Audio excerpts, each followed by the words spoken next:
Poštovani članovi i simpatizeri Udruženja za digitalnu transformaciju, ja sam Senad Đanović, predsjednik udruženja.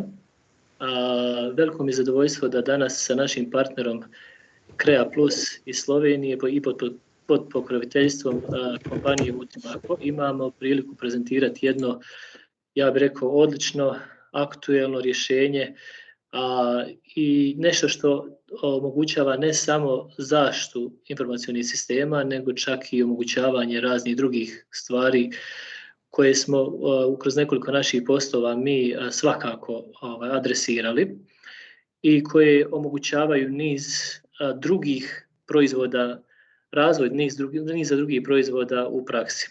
Vidjeli smo mi prošle godine primjera radi nekoliko napada na općine u Bosni i Herecgovini, ransomware napada. Naravno, jedan od njih, možda najveći, je bio na općinu Centar.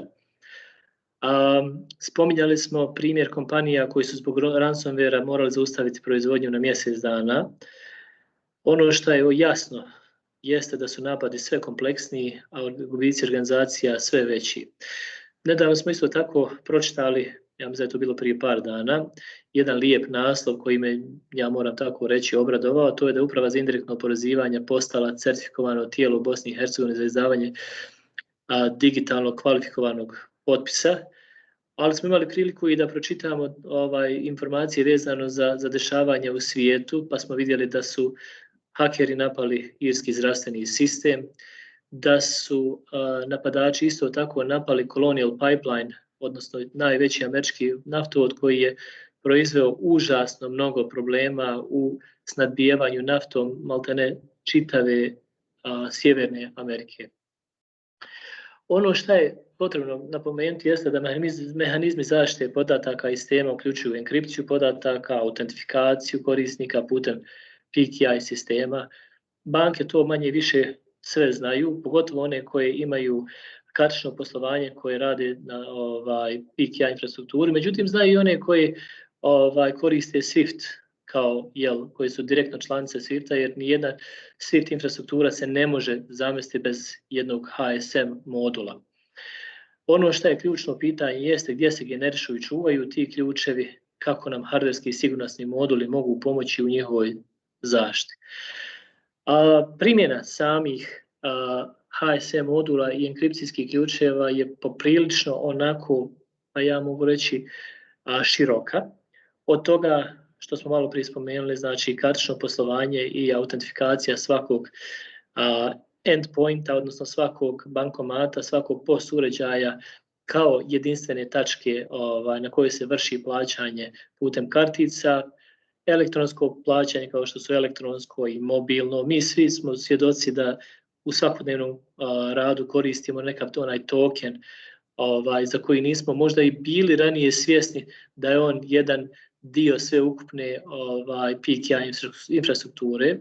Također smo vidjeli i čuli za taj elektronski ID i evo u zadnje godinu dana smo i svjedoci da u Bosni i Hercegovini već sada imamo 2 autorizirana CA tijela. Malo prije smo spomenuli da telekom operatori koriste sve češće HSM infrastrukturu, odnosno PKI sisteme za autentifikaciju mobilnih uređaja na 5G mreži. Ja vjerujem, obzirom da je mobitel budućnost generalno informatike, budućnost digitalizacije, da će ovo otvoriti mnoge šanse razvoja u svijetu, pa vjerujem u Bosni i Hercegovini.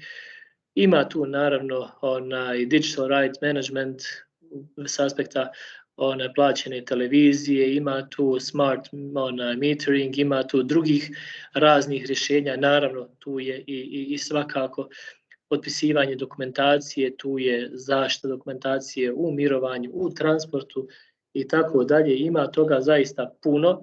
Svakim danom možda sve više i više, obzirom da se digitalizacija i digitalno poslovanje razvija.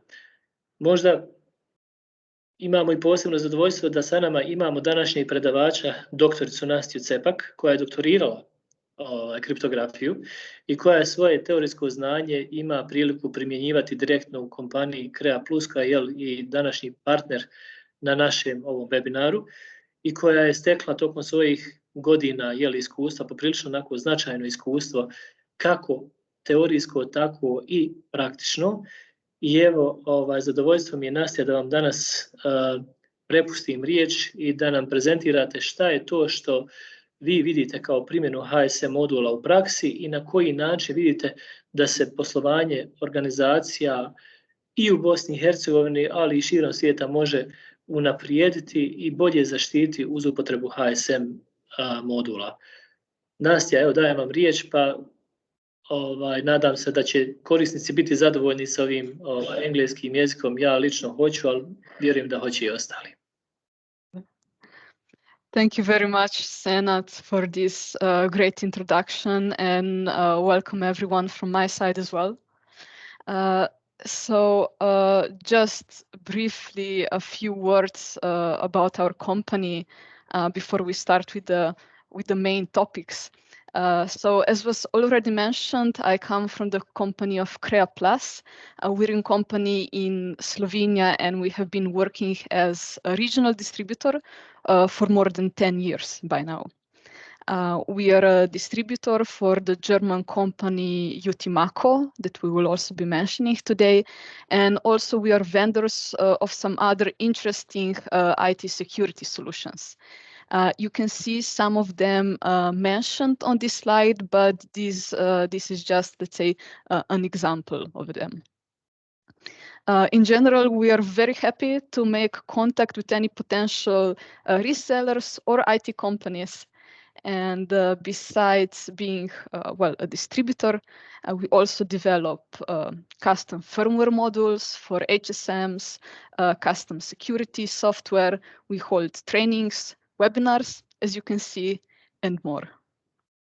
So let us slowly move to the main points of today. So what I would like to talk about today are certain side effects of digitalization, in fact, as we will see. So let us first say a few words about this. So I think that we have all been in touch with processes and the digital transformations of one kind or another. In the past decade plus, we have been seeing this movement to automate and optimize processes. We have seen this move to basically move our documentation online, move our communication online, to extend the company networks, make our devices smart, to connect these devices into some kind of Internet of Things and similar, right? So we have seen, and we are still seeing, the digital technology being integrated into all areas of business. And in fact, we are seeing more and more of it, which is great, right? So operations are being optimized, information is more readily accessible, communication is easier. So what is there not to like? It's great. We see basically that companies operate in ways that are changing fundamentally in last years or decades. And in fact, as we have been tracking these changes, we see that in the last year, we have seen some of the fastest progress up to now here. So if we ask companies what greatly sped up their digitalization process in the last year, the answers are, well, we can see quite amusing. But we can see that they mostly fall into the same category. So if we, in the end, we see that the answer is not the CEO. It's basically not even the CTO, who has, well, probably been lobbying for a more effective digital transformation for some time now. But as you can probably see, the most usual answer is the third option. And since we're talking about the last year, this third option is COVID for us. So it turns out that the most common answer to this question across all sectors will in the end be the coronavirus. So it ended up being some kind of an unexpected catalyst that the market really couldn't foresee. None of us could. So on one hand, we had COVID, and it pushed all companies and governments, schools, hospitals, basically both private and public companies and entities into digitalizing their processes. In the long run, that may be a great gain. But on the other hand, there is one very important thing that we can't forget, and this is that this move was not planned. There was no time to plan it. So the entire move was often happening in the middle of chaos, in uncertain circumstances.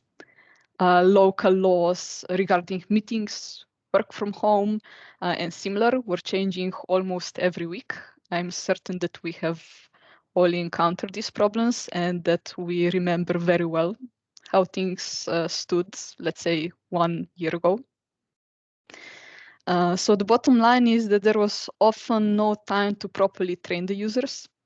Even in IT companies where employees are technologically savvy, it happened that they were suddenly required to handle programs or equipment that they didn't entirely understand, or that they didn't entirely understand all the underlying security requirements. So if you consider other types of companies, non-IT companies, banks, governments, hospitals, the situation was even worse. So the main point is, so COVID forced basically the entire world towards a sped up digitalization. In the long run, this will probably be a good thing. But we absolutely need to patch the many security holes that this rushed movement created. There are many of them, as we've been seeing. And not only that, while we're at it, there are many security holes from the pre-COVID times, as we've been seeing all along. And maybe now is a good time to give them some attention. I would just briefly like to comment on maybe two of the most maybe well-known on the biggest hacks in 2020, apart from those that were already mentioned in introduction very nicely. You have all probably already heard of the SolarWind supply chain hack, so I will be relatively brief with this one. If we're talking about the 2020 hacks, it's virtually impossible to not at least mention this one though. So the hack itself probably started in 2019, probably, but the SolarWinds and all the other actors became aware of it in December of 2020. The most probable scenario, as we understand it right now, was that the hackers managed to compromise one part of the SolarWinds code signing process. Okay, so the SolarWinds had a code signing process in place. They did sign all of their updates and so, but there were weak points in their code signing process. It wasn't set up properly. So the hackers went and they focused then on the Orion platform, which is, or well, maybe it was, used by many multinational companies and government agencies. Now, because the code signing process was compromised, the attackers were able to inject malicious code directly into the Orion software updates. So the companies went, they installed the malicious updates, and with this, they also installed the backdoor into their own systems at the same time. Hackers then were able to gain an access into their system, and they were able to install additional malware directly on each of the systems. Just a short example of companies and governments that were compromised by this attack. Maybe the most amazing one, so the Office of the President of the United States, the Department of Defense of USA, and then we have NASA, Microsoft, MasterCard, Visa, McDonald's, Comcast, and so on, and the list goes on. Another interesting example is the Wawa hack. This was a fuel and convenience store chain, and it was attacked. So what happened was that the attack itself focused on compromising the payment card processing system. The end result was that about 30 million credit cards records were stolen. And here I would like to emphasize we're talking about 30 million in the end unencrypted credit card records. And what you see here is a very nice screenshot from the dark market. This in particular is a fraud bazaar named Joker Stash, and they were happily selling all of these stolen credit card information directly on the internet. It was payable in Bitcoin, if I remember correctly. Great times. So in short, to not keep going through these attacks, there were many of them. I would just like to show a very nice graph that was part of this year's report by McAfee. And you see how the estimated, where is my laser pointer? The estimated average cost of cybercrime, how it's increasing through the years. There was a bit of stagnation between 2014 to 2018, and then it kind of skyrocketed in 2019 to 2020, and I'm certain that 2021 will continue the rapid ascent. The report itself contains really many interesting details. I have included the link to it because of it. I really recommend read. It's very informative to anyone working in IT security. What it contains is a thorough report on how the increased cybercrime rates are felt across all the sector. It focuses on 2020. The types of attacks vary from sector to sector, but the rate and the final cost are increasing everywhere. Additionally, it pinpoints the most costly types of attacks, and I listed them here. So we have data breaches at the top. So your information is stolen. If it's not encrypted, it can also be sold online. So Wawa is a great example of this. We have then ransomware, which was already also mentioned. So the attacker restricts your access to your own information until some kind of a ransom is paid. Usually the preferred method of this payment seems to be in cryptocurrencies. Still Bitcoin prevails, also we have Monero and others. Financial cybercrime is maybe a very self-explanatory. And also this year, among the top cybercrimes, we also have cryptocurrency theft, which in the average costs wasn't among the top attacks in the previous series, but we see that this list is changing slowly. When we're talking about cryptocurrency theft, the type of attack is usually that your private keys are compromised and stolen, and through them the attackers can then steal your cryptographic currencies from your wallets. So if we briefly look at these most costly types of attack, we see that they have something in common, right? So first possibility, either your unencrypted information is stolen, or both your encrypted information and the decryption key are stolen. And in this case, it doesn't really matter if you encrypted your information, since everything can be decrypted. So I would like to look at these types of scenarios a little bit before we proceed. So there is an attacker. One way or another, this attacker gains access to your system. Okay. Now we have three main scenarios what can happen with this. The first scenario is your data is unencrypted. As soon as somebody manages to access your system, they can gain access to the information, they can steal it, they can manipulate it, and it's basically end game for you.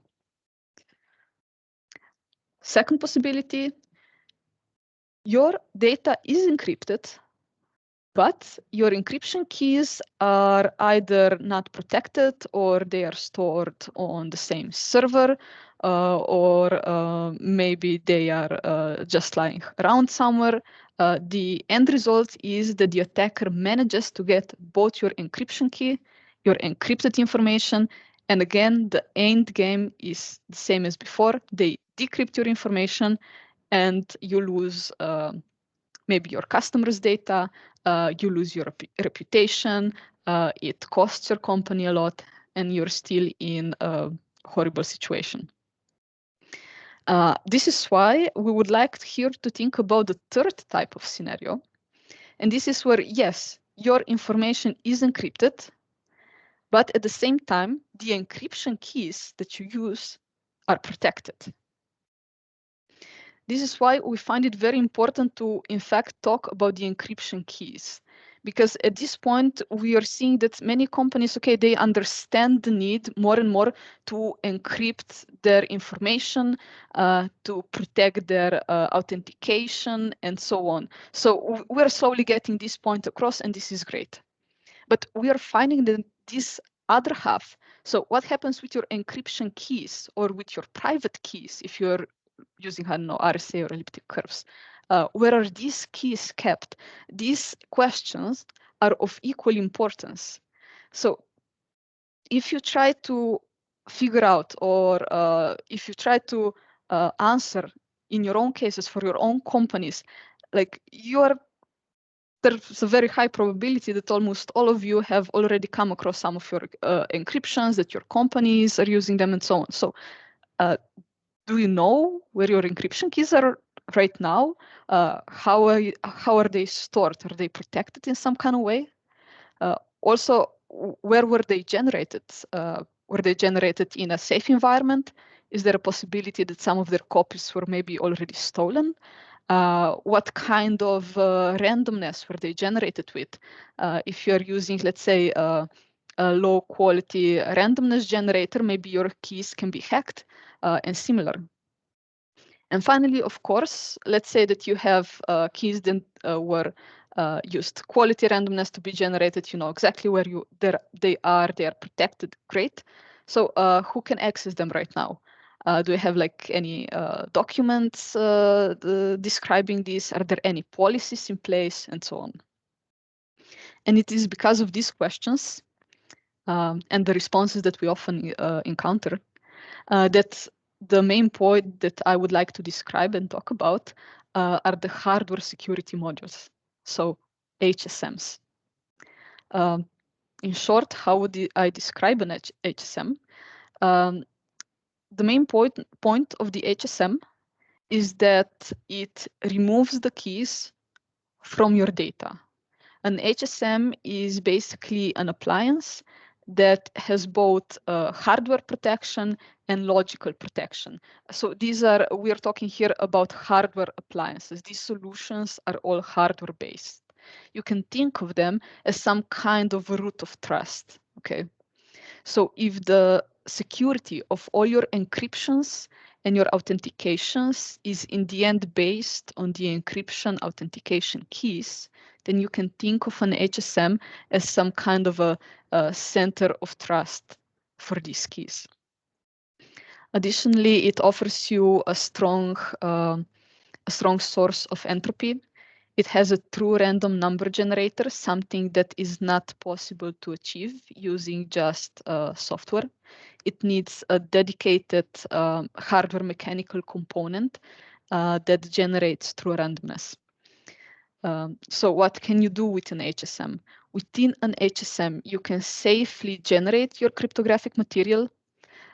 You can safely store your cryptographic material, and you can safely perform any cryptographic operations, so within a dedicated security boundary. So to prevent us from just, generally talking about some things, this is how the HSMs actually look like, okay? They come in two main flavors as far as the hardware is concerned. You can use them as a PCIe card that you plug in to your own server that runs certain applications that would need cryptographic operations, or it comes as a LAN appliance. So this is already its own server, and it can basically remotely connect to any of your applications that would need cryptographic services.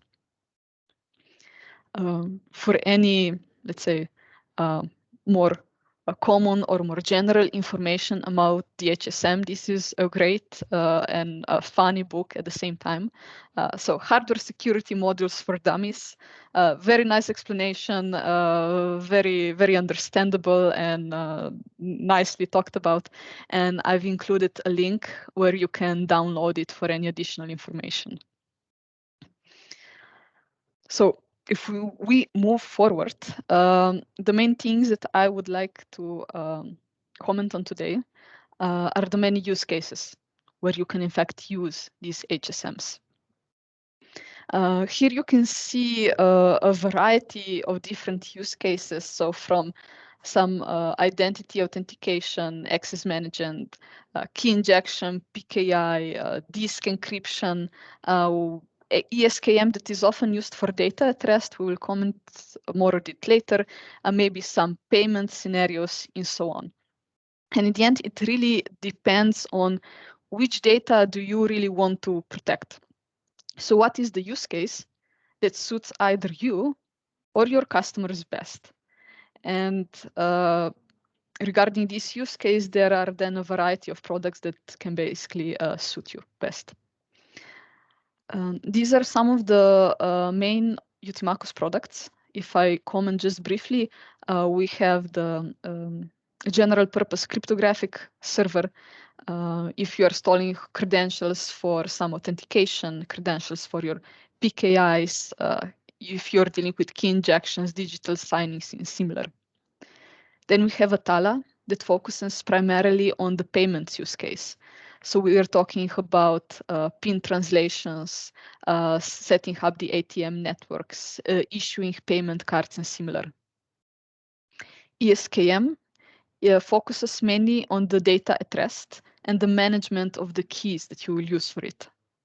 And then in the end, there is the key bridge for the lifecycle management of keys, basically for secure tokenization and similar.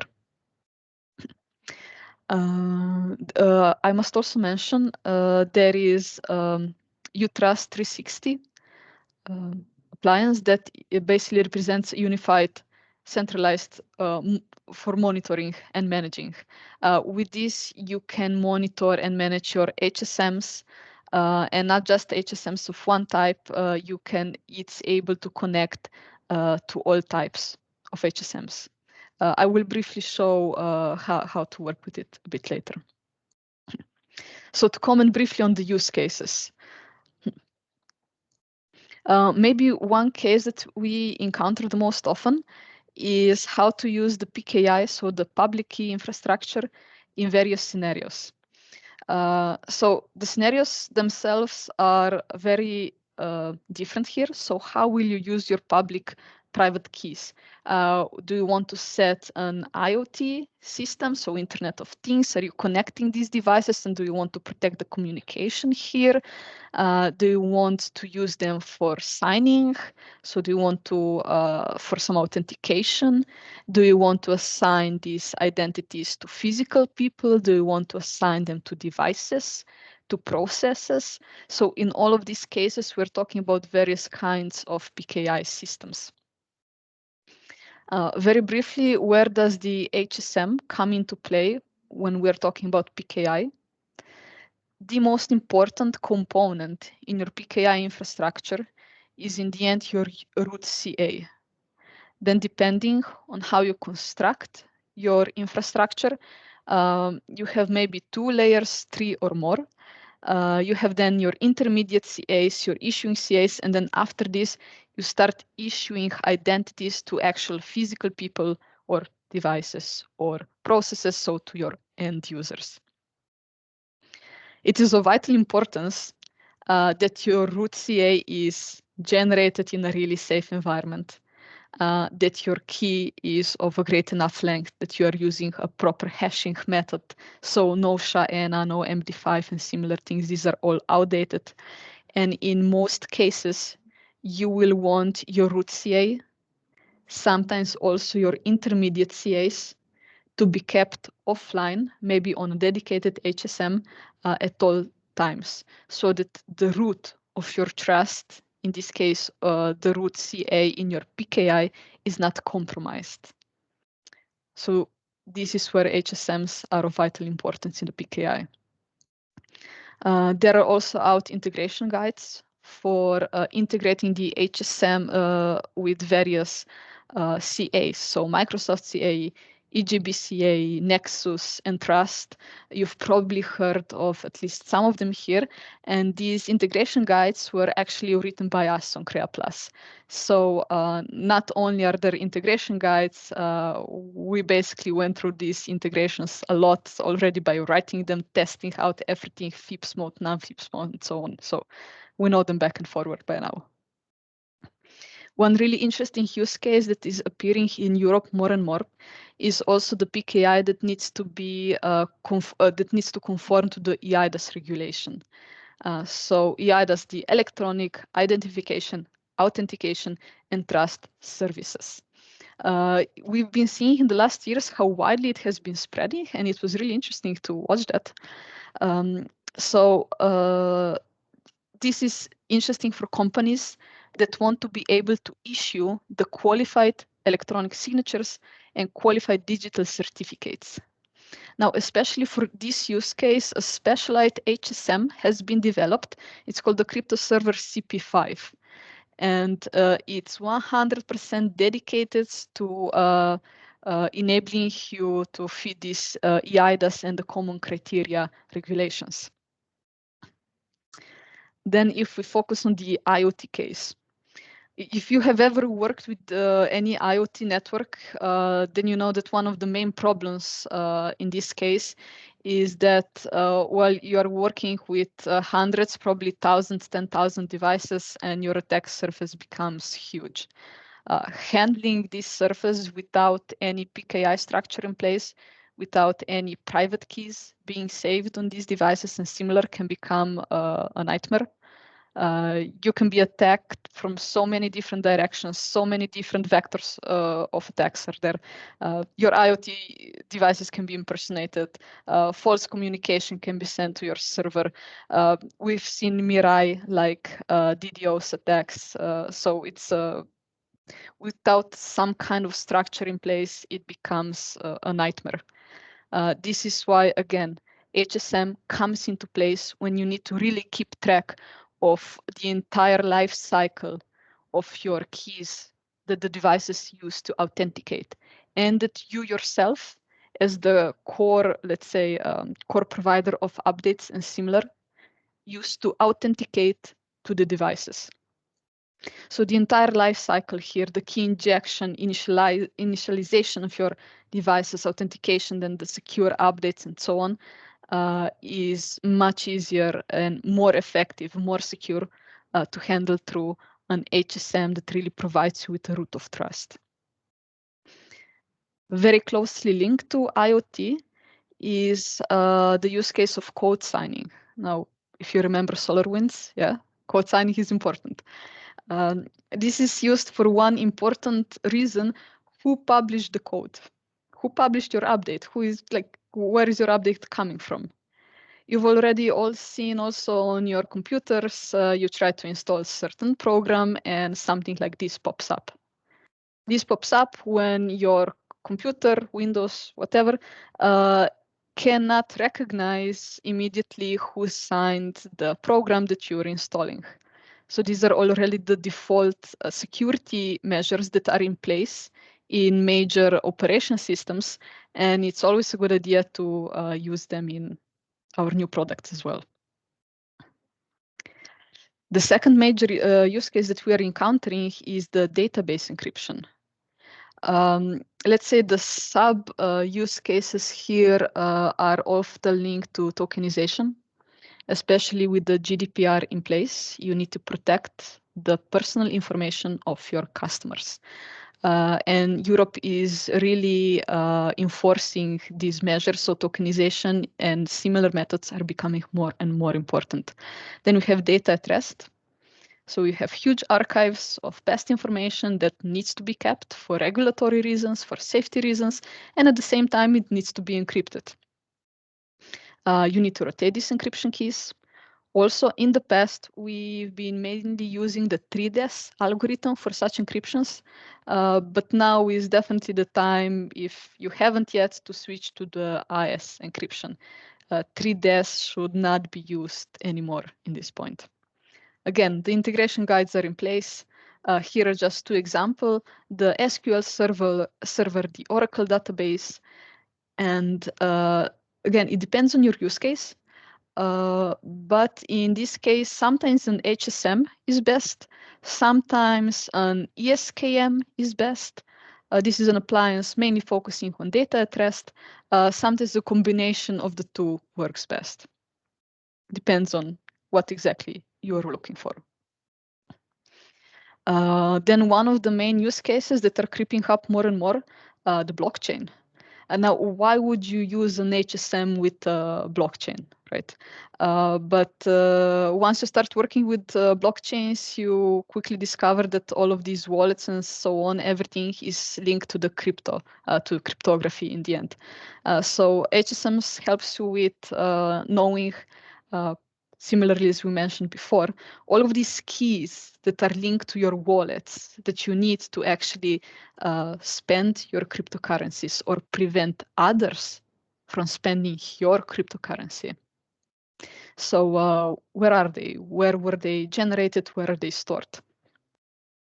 Additionally, most of the wallets that are used today don't contain just one pair of public and private keys, okay? Usually each of these wallets, especially these hierarchical deterministic wallets, that are way safer than the, let's say, older ones used in the past, they generate a whole tree, so a whole structure of these keys. So every transaction is signed with another private key. And you can see that here potentially many keys are generated all the time. And again, it is important that they are generated in a safe environment. Otherwise, they can leak information that hackers can use to steal or to predict what your future keys will be. And last but not least, when you're signing your transactions, you don't want your private keys to be exposed in an outside environment. All of this is saved basically with an HSM. CreaPlus has also been developing some algorithms for communication with blockchain, especially with Bitcoin and Ethereum, and such as we've implemented, for example, the BIP32, that is the Bitcoin improvement proposal, BIP44, which is the deterministic wallet that I mentioned. We've implemented the hash function Kachak256. That's the hash functions that Ethereum is using. It's similar to SHA-3, but not quite. And all of these functionalities were kind of gathered in this block-safe module that Utimaco can basically upload to your HSMs. So all of this code is actually now available. All of these implementations are now available in a dedicated firmware module for the HSMs. Another interesting use case are telecommunications.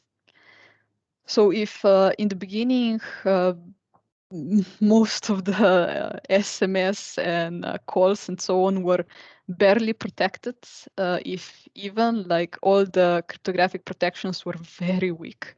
But in the past years, not really decade, but close to it, we've seen a huge increase in telecommunication safety. The algorithms now are quite complex. The telecommunication companies are constantly generating new keys and similar to protect all the information. We've seen that the 5G is rolling out quite quickly in USA, in Europe, across the entire world, and we are also encountering new key exchange protocols. And again, CreaPlus is active here, and we are implementing these new 5G protocols and similar algorithms that will again then be available already on the Utimaco HSMs. And this is a very nice project, I must say, that we are in the final stages of finishing.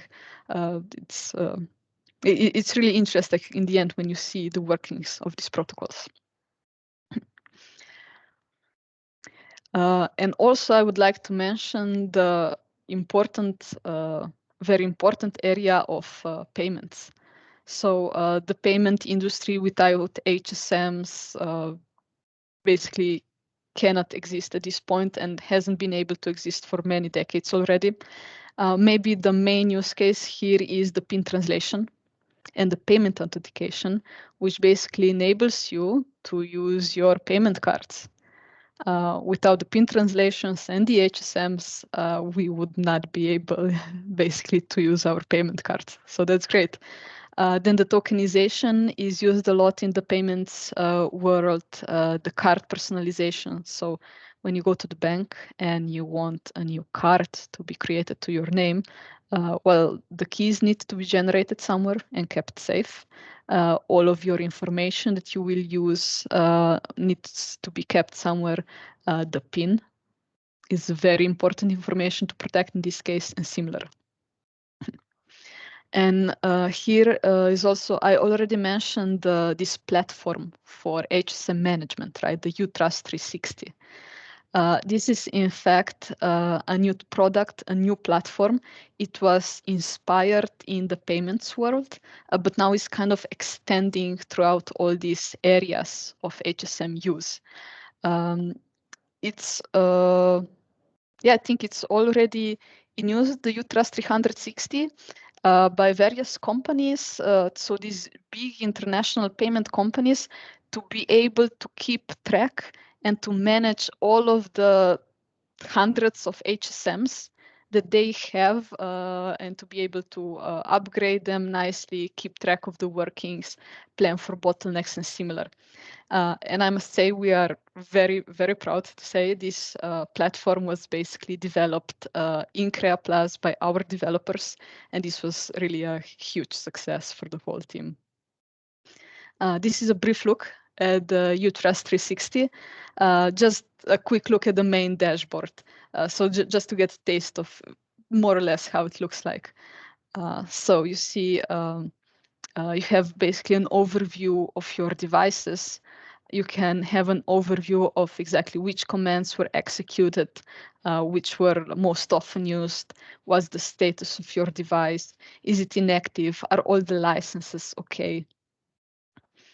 Then below you can have some kind of this quick visualization that we often need to see if our network is basically working as expected.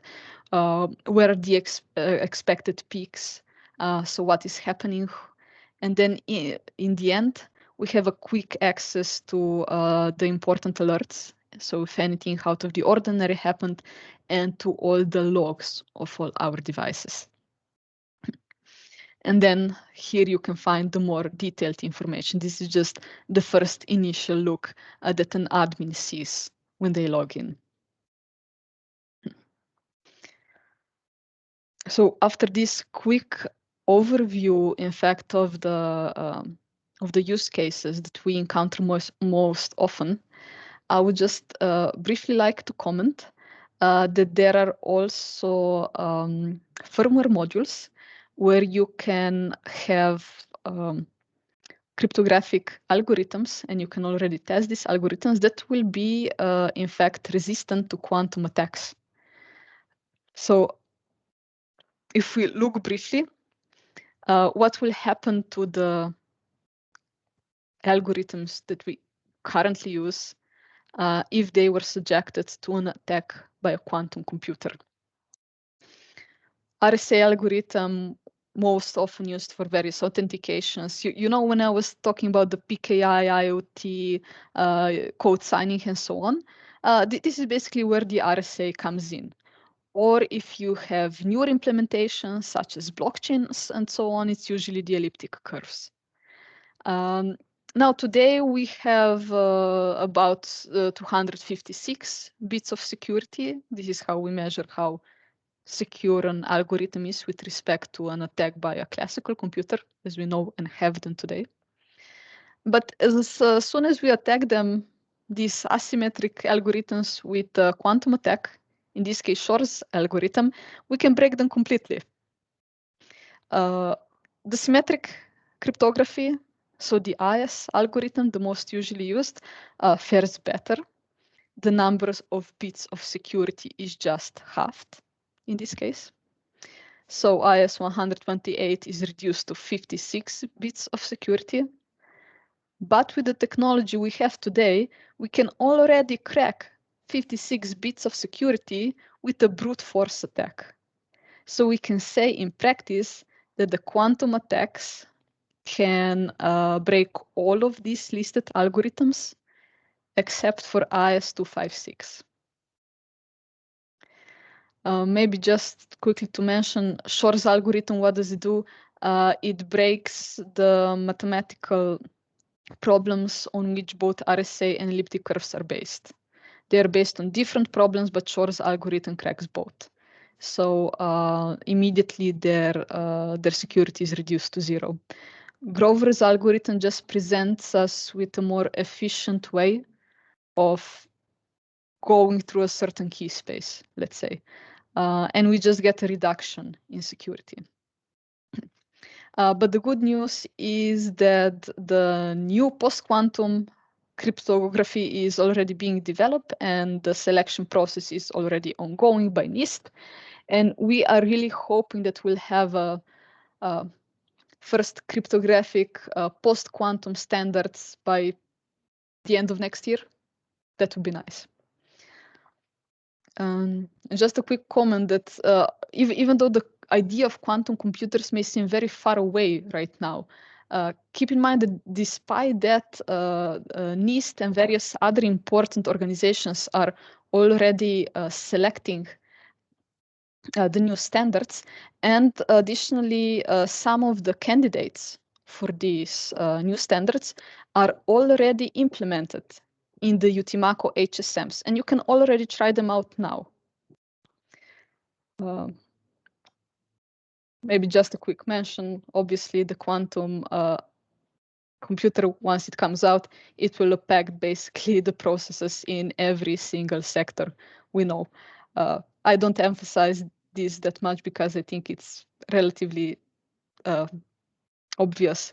We lose everything from digital certificates to PKI, IoT, TLS won't work anymore because the key exchange is based on RSA and so on and so on. So not to go too deeply into details here.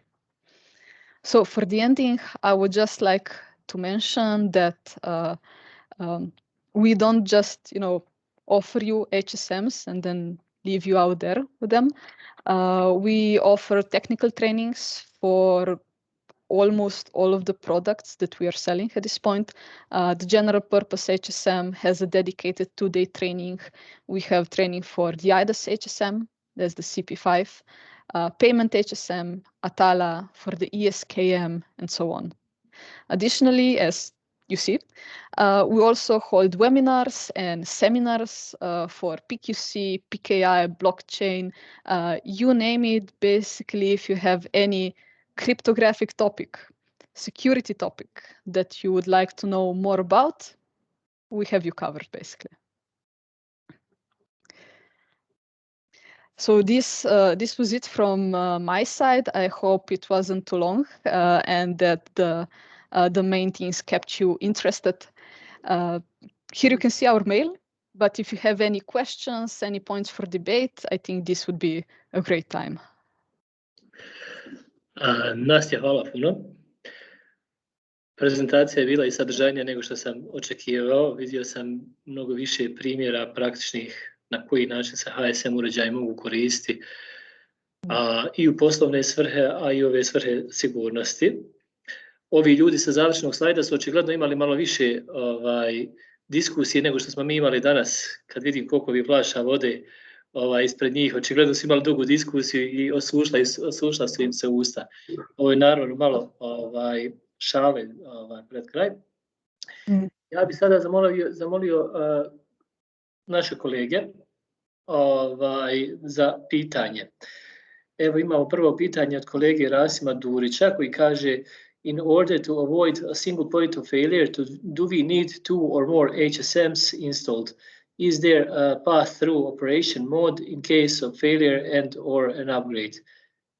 Evo ja možda mogu sam dati odgovor, ali prepuštam kolegici Nastji. Znači, da li je kolika osjetljivost HSM-a na single point of failure i da li postoji pass-through mehanizam za obilaska u slučaju da ne funkcioniše? So thank you very much for the question. So yes, definitely, you have a possibility of linking 2 or more HSMs into a high availability mode.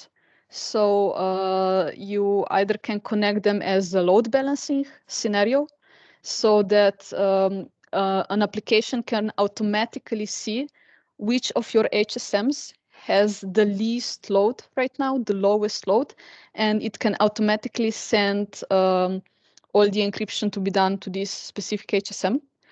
Or you can set them up in a failover scenario. So if one HSM does not respond, then the other one is contacted, and the third one, and so on. So yes, that is absolutely possible. But it does not need to.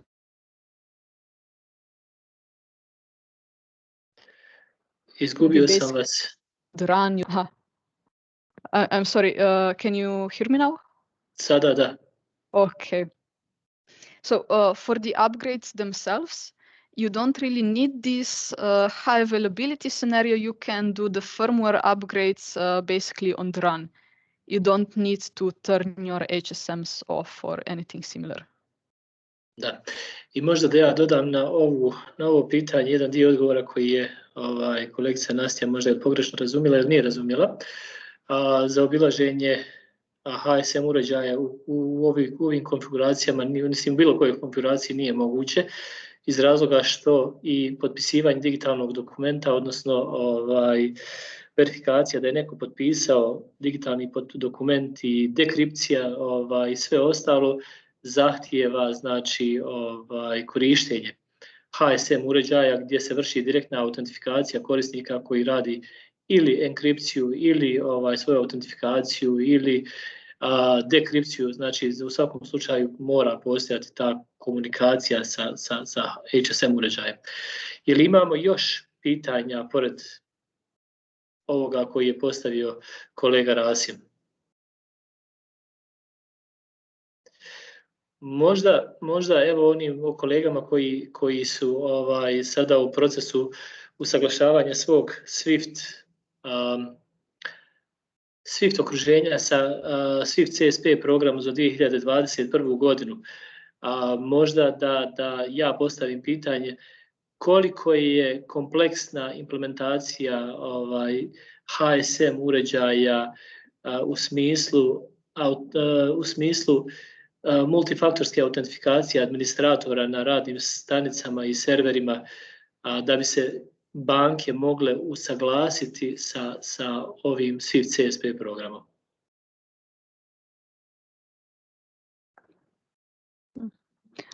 That would basically depend on this multi-factor authentication, how you would like to use it. The HSM itself, it kind of supports this M out of N authentication. So you would basically need more than one user to be logged in at the same time to be able to enable your most important operations to be executed. Each of your users can then log in with either a smart card or a key file, basically some kind of authentication based on your private keys. But how you distribute these private keys and which people in your organization keep it, that's in fact entirely up to you. And this M out of N authentication can be customized as you prefer. Ok. Da li imamo još pitanja vezano za primjenu HSM uređaja u vašim okruženjima? Ja vjerujem da ima dosta vas koji ste se susretali s ovim rješenjima, koji i danas koristite ovakva ili slična rješenja. Na kraju krajeva, koliko ja znam, veliki broj kolega dolazi iz bankarske industrije. Da li ima pitanja vezano za neku drugu primjenu koja je možda vama u ovom momentu bliža od ovog što smo do sada spominjali?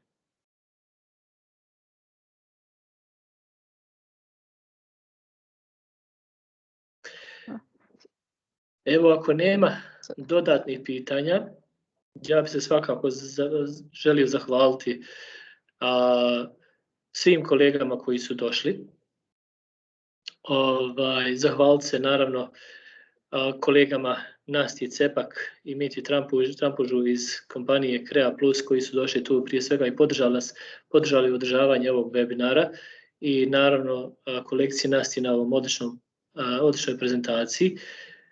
Želim se zahvaliti kolegici Amri koja je tu svaki put s nama i koja nas podržava u smislu i administracije od koje redovno dobijate jelove, sve silne mailove i obavijesti da imamo edukacije koje imamo i naravno da vas podsjeća da eventualno ne izostavite nešto što bi vam možda bilo jako korisno. I evo prije nego što se zahvalim, odnosno prije nego što odjavim današnji webinar, molio bih još samo kolegicu Nastju i kolegu Mitiju ako imaju da nam kažu neku završnu riječ vezano za ove tehnologije. Evo, ja sam zadovoljan da smo došli do kraja. Mislim da se vidi da Nastja ima dosta znanja i iskustva na području enkripcije i kriptografije, a posebno sa ovim uređajima, HSM uređajima koji su neka nišna, ja bih rekao za sada, neko nišno područje i naravno svako kontakt apsolutno ćemo odgovoriti i mislim da možemo biti korisni sa ovim iskustvima koje imamo na tom području. Kao rečeno, je malo možda specifično, ali sigurno sve više i više interesantno. Pogotovo super sam vesel da je Nastja spomenula i PQC, znači kvantum, postkvantnom kriptografijom, jer ovo će biti apsolutno aktualno u narednim par godina će biti to tema broj 1. Kao što je bilo slično nešto tamo 2000. godina, kad su trebalo pripremiti sisteme, informacione sisteme za ovaj prelazak. Nešto slično se sada priprema jednom kad će kvantum kompjuteri probiti tu enkripciju, onda će biti malo panike. Evo, tako mi to vidimo sada sa svim ovim pripremama, tako da sigurno ta ovlast, to područje će biti aktuelno svakako. Sigurno. Nastja? Yeah. Maybe just a comment. Yes, I really wanted to mention just a bit of quantum, of our quantum future. For example, the German, basically the German version of NSA is setting all of their policies by assuming that we will have a quantum computer by 2030. That's 9 years from now or 8 years and a half, and that's not much time. And many other countries are basing their policies in the same way. We are not talking about it yet, but I think that we will have to talk about it pretty soon. And this is why I personally see it as a great plus that you're actually already able to test the incoming algorithms on a device such as an HSM. Personally, I see it as a great plus. Maybe I'm a bit theoretical person or something, but I have also seen from my colleagues in the university and in the research centers also around the world, in China, in Canada, in Australia, and so on, that this is a topic that we need to talk about, especially with the companies. And if we are more theoretically based, we need to talk about this with let's say, practically based companies. And yes, personally, I see it as a great plus, so I added that. Mm-hmm. Ja bih možda samo još dodao da možda ono što da se ispostavi sve što se danas šifrira, svi podaci bit će za nekoliko godina će biti sa kvantnom kompjuterom, kriptografijom će biti moguće da se dešifrira, tako da već sada treba biti pažljiv na to kako to pripremiti, početi šifrirati, da smo za 5, 7, 8 godina da smo spremni na kvantnu kriptografiju. Sigurno, pa ja mislim da se generalno malo govori o napretku kompjuterske moći. Ako uzmemo samo vrijeme neophodno za razbijanje pasvorda, odnosno hekiranje pasvorda, heševa i svega ostalog, ono što je nekad bilo potrebno za 6 karaktera, ja mislim da je sad manje vremena potrebno da se razbije pasvord od 12 ili 14 karaktera, pogotovo ako se uzmu nekakve zakonitosti koje uobičajeno ljudi koriste za definisanje svog passworda, to je taj prvi znak uvijek karakter i to veliko slovo i da je zadnji znak uobičajeno broj, onda je najvjerovatnije da će to još vrijeme može značajno smanjiti, a sa pojavom quantum computinga, nažalost, sve te trenutne mjere computinga, odnosno kriptografije, postaju poprilično onako slabe i evo možda da napravim malu digresiju što nismo na početku rekli, a što mislim da svakako treba napomenuti je da kolegica Nastja svoju usku specijalizaciju upravo radi na kvantum kriptografiji i kvantum computingu. Evo još jednom hvala svima na izdvojenom vremenu. Zadovoljstvo mi je bilo da smo danas sa nama imali Mitju i Nastju koji su nas proveli kroz ovu jednu fantastičnu temu. Webinar je bio za mene izuzetno informativan, pa mogu reći da sam dosta toga naučio. Kolege koji budu imali pitanja svakako, evo, ostaje ovdje zabilježeno da se mogu javiti prije svega na nama u Udruženje za digitalnu transformaciju, ali svakako i na mail office@creaplus.com koji ovdje na ekranu se može vidjeti, znači da mogu kolegama postaviti pitanja za sva koja budu interesovala i mi se svakako vrlo brzo vidimo i na našim ovim meetupima i na narednom webinaru. Hvala vam puno i vidimo se uskoro. Hvala Senade, hvala udruženju. Hvala svem. Hvala svim učesnicima. Hvala.